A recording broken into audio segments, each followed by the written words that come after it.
Hello.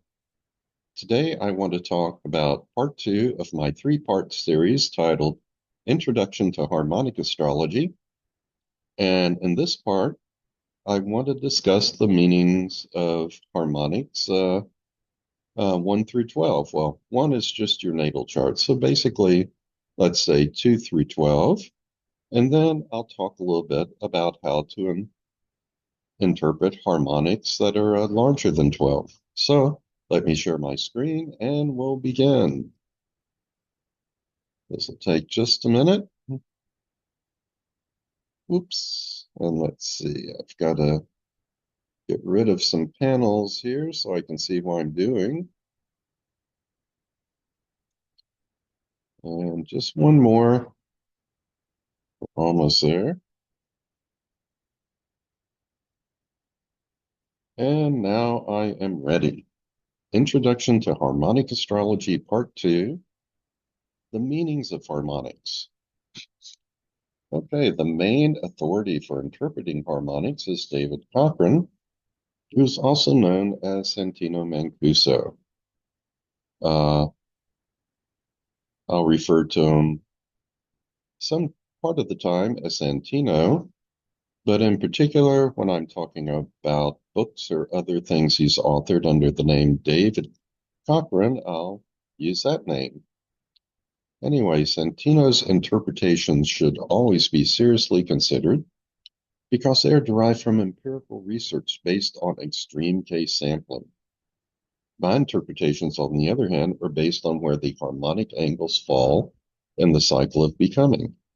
And my interpretations generally agree with Santino's, but occasionally there are some differences.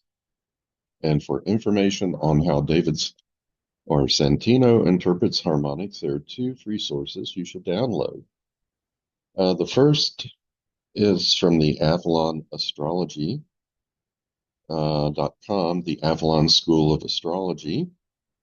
And you just go to www.avalоnastrology.com/cheat-sheet.pdf. And you get this basic alphabet of astrology, which is just sort of a summary of all the main points, planets, angles, but then also talks about harmonics.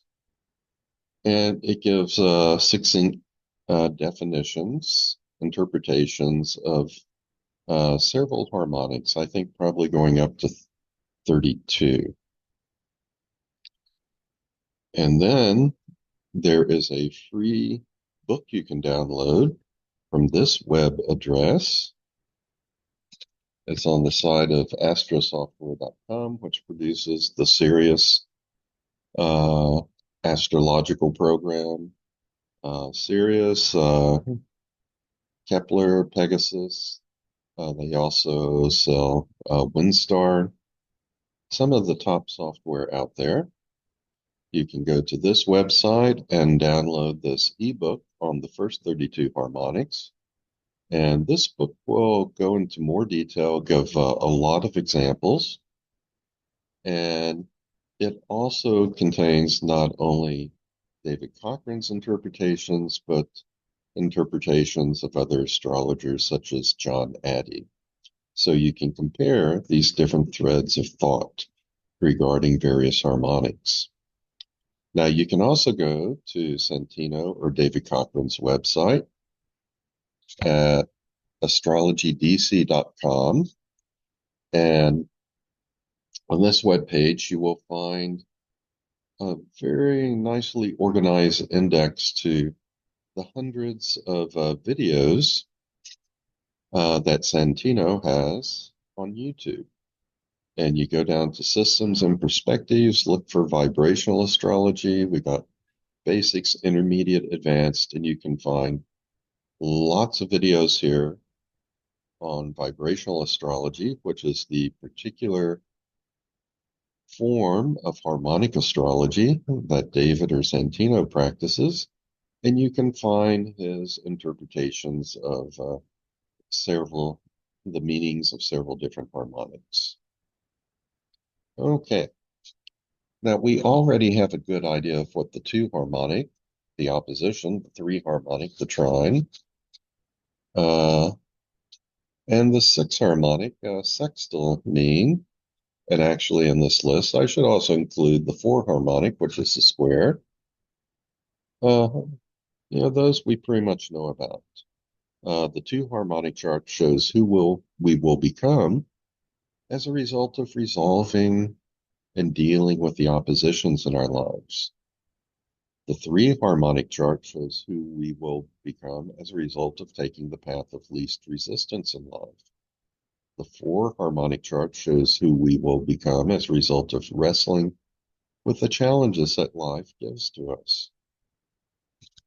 And the six harmonic is interesting because six is equal to 2 times 3.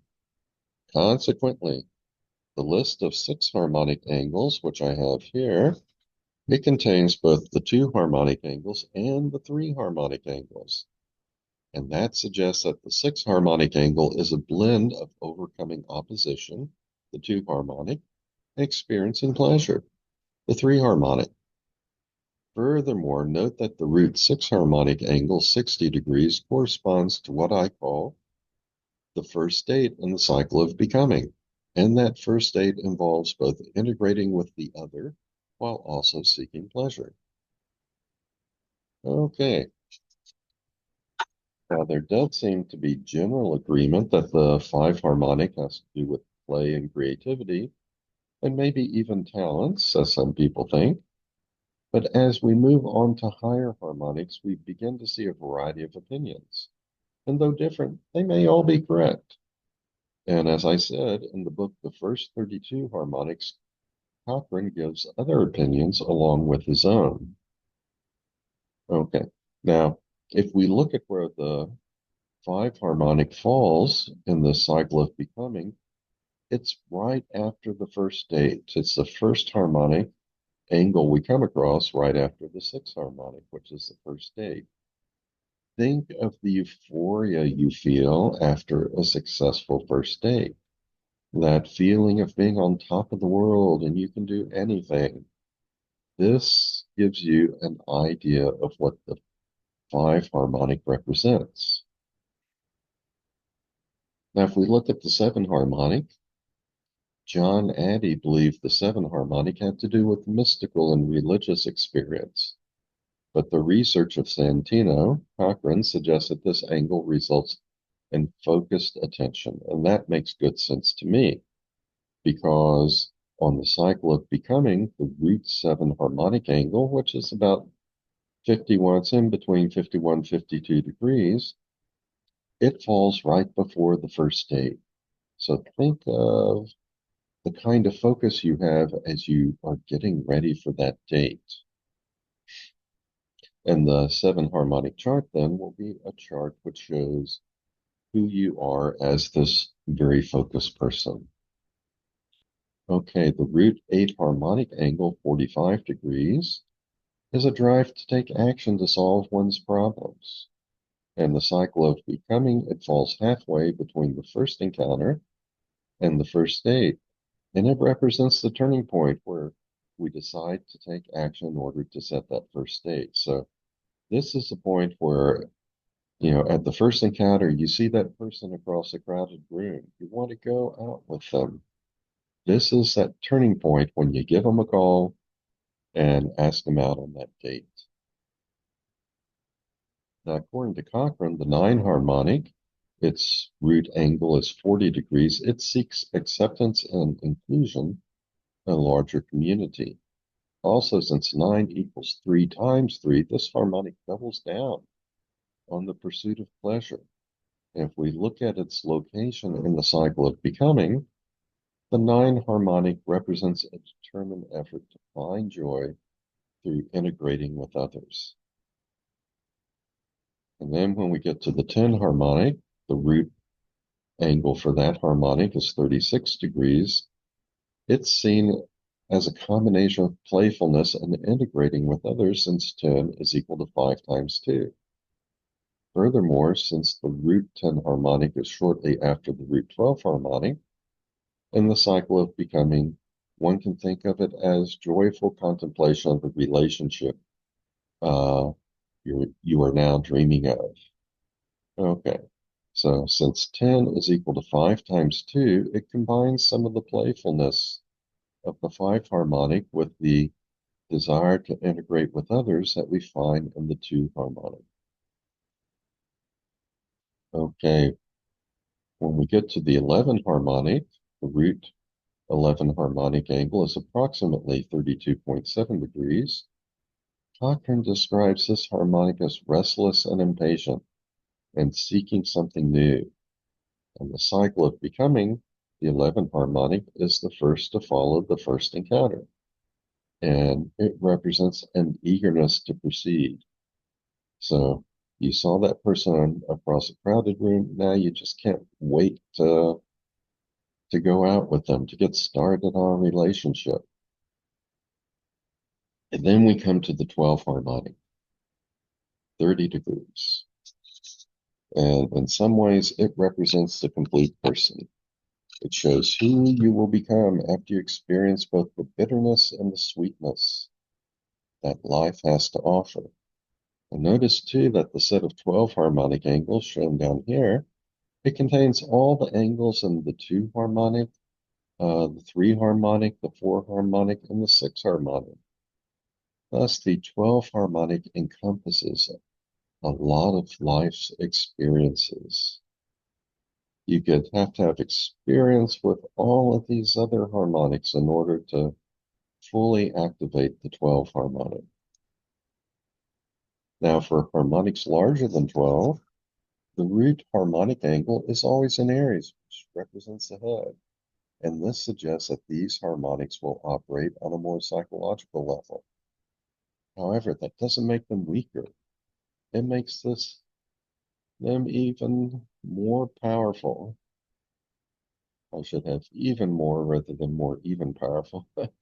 I'll change that little typo later. Because they impact us at an even deeper level. Again, Cochrane derives all of his interpretations through empirical research, while I begin with mathematical models.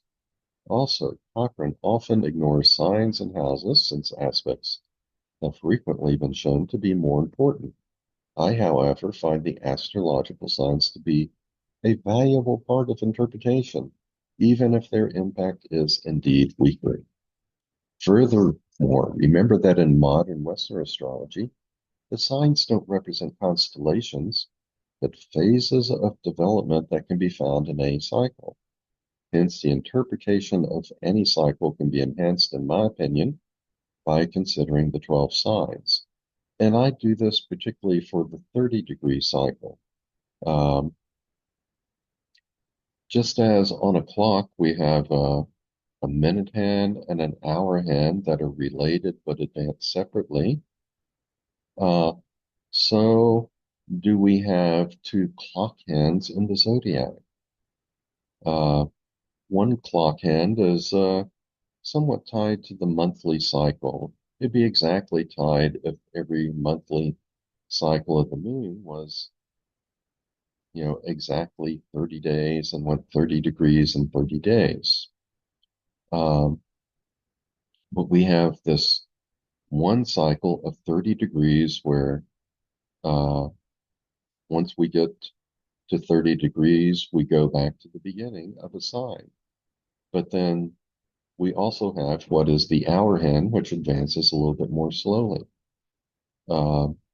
Once we've completed 130-degree cycle, we don't start over at the same sign, but we go on to the next sign. And then our sort of astrological hour hand has to go through all 12 signs before we get back to the beginning. Okay, let's talk about the 13 harmonic and Cochrane's interpretation and my interpretation. Cochrane describes the 13 harmonic as being characterized by enthusiasm and vision for a much higher level of achievement. The root harmonic angle is approximately 27.7 degrees Aries.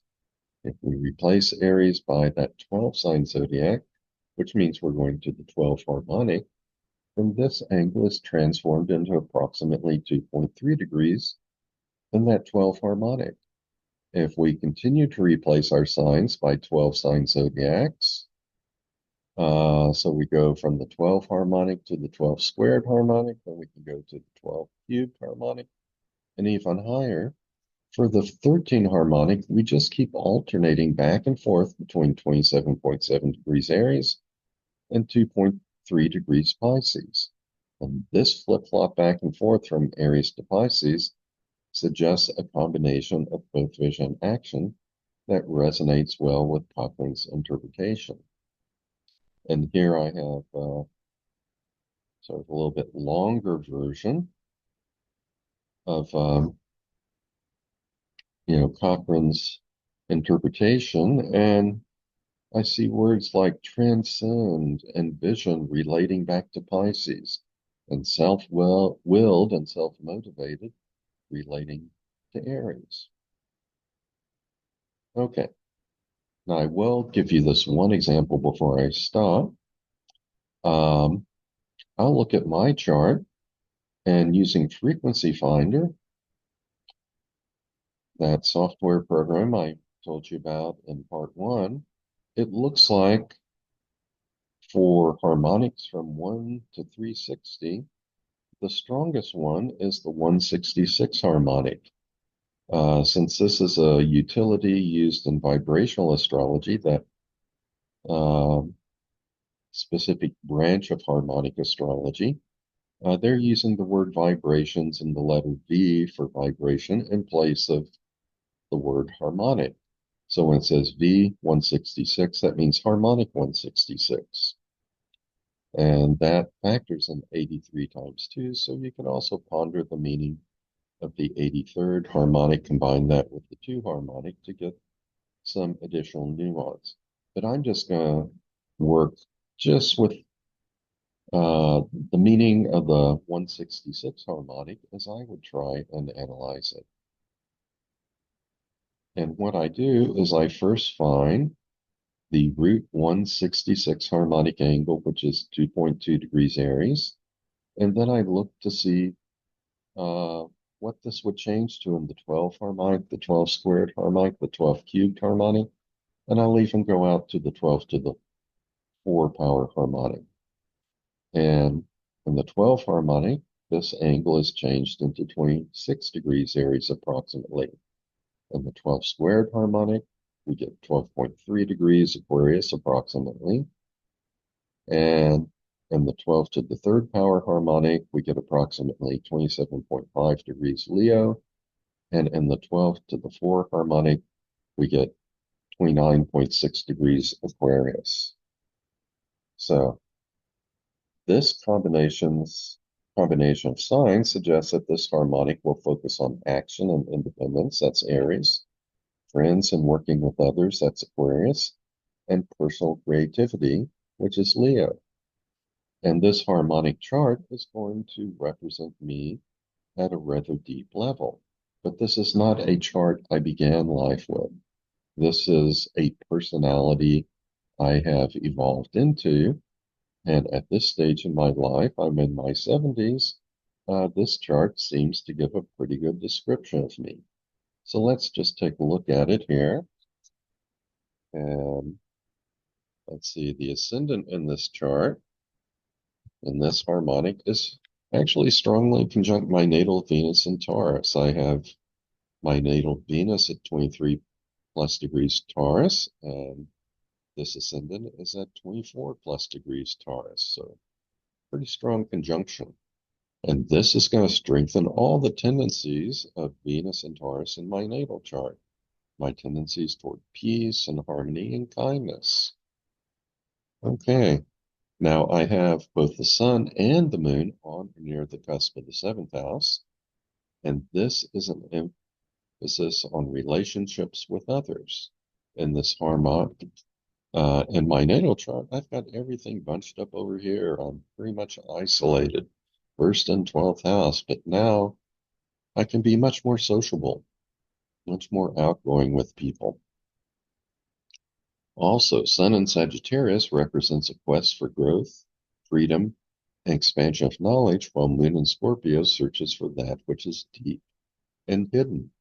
And those are two things that are prominent in my life at this point. Also, a stellium of outer planets in Aquarius conjunct the midheaven shows that people honor me for my creativity. That's both Uranus and Aquarius, my self-discipline, Saturn, and my unique Uranus again, and transcendent qualities, both Neptune and Chiron. The higher aspects of Chiron is that urge to transcend the visible reality. And I have a strong trine from Jupiter to my ascendant that brings me a lot of natural growth and luck. Also, Jupiter is strongly conjunct the cusp of the fifth house, and that denotes copious creativity. Always wanting to create things and paying attention to details as I do it, since this is in the sign of Virgo. I have Pluto and Gemini in the first house. That gives me a lot of intellectual power. But the opposition to the seventh house sun indicates my need to integrate my thoughts and insights into my relationships with others.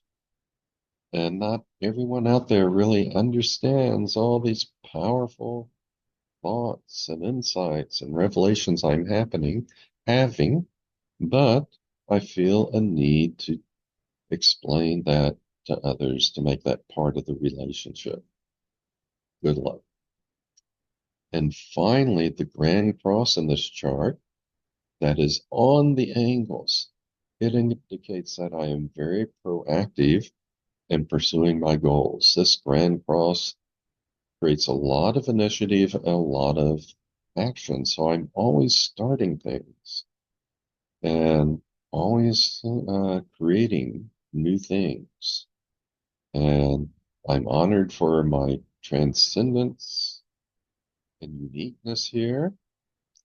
Uh, I my persona meets others, integrates with them. I'm still a person who uh, likes everything to go smoothly and doesn't want to rock the boat per se.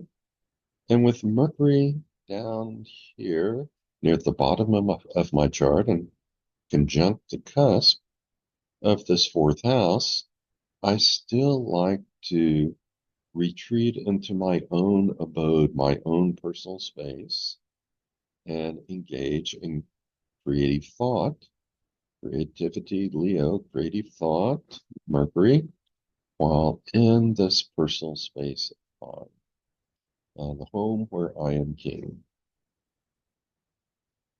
And all in all, this harmonic chart gives a good description of the person I have become in my later years. Uh, so again, this is not a personality I started out with in life. This is a personality that has evolved over time, gotten stronger over time. At this point in my life, in my 70s, it gives a pretty good description of me, and it augments, it adds on to uh, what you see in my natal chart. The natal chart's always primary, but this has developed as a strong secondary personality. It gives a good description, and that's what these harmonics are for. Okay, well, I think that is it. Let me stop sharing. All right, and I'm back. So, uh, I hope that was illuminating for you. I hope you got some good information out of it. And I hope you join me for part three, where I will do some in-depth exploration into some of Donald Trump's uh, harmonics along with his natal chart. And I will also look at the March 29th, 2025 solar eclipse, uh, which, as I am making this video, that is over a week away. And I will apply frequency finder and harmonics to see if I can get deeper insight into what this eclipse is all about. And then some months from now, we'll look back in retrospect and we can see how well my interpretations fit. But that's it for now. So for now, I'll just say so long and be well.